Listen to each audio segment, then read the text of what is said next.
এখানে এক্সেল সিটটাতে এখানে red dot ব্যবহার করছি, রেড ডট গ্রিন ডট। এটার জন্য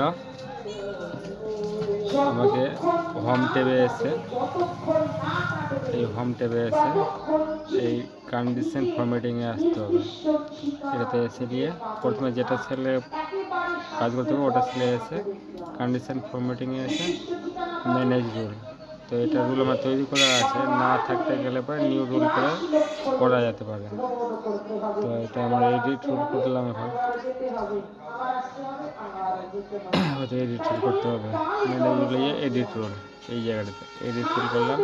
তো এখানে অপশান আছে সব কটা আইকনের মধ্যে নেব, 2 বার 3 বার ডেটা বার অপশানগুলো আছে। তো আমি এখানে আইকন সিলেক্ট করেছি, এটা আইকনে এসে এখানে নিজের মতো করে আইকন সিলেক্ট করা যাবে। ওখানে আমার এরকম আছে, তো আমি এটা সিলেক্ট করলাম, তো আমার এরকম হয়ে যাবে।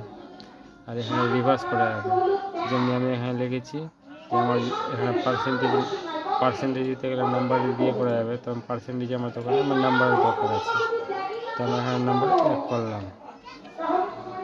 ভুল কাছে করেছি, নাম্বার 1 করলাম,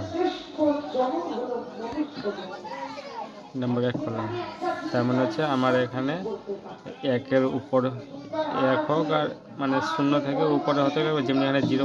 আর এখানে 0.5 দিয়েছে, তো 0.5 থেকে উপরে হতে গেলে যতই হোক আমার এখানে রেড ডট দেখাবে।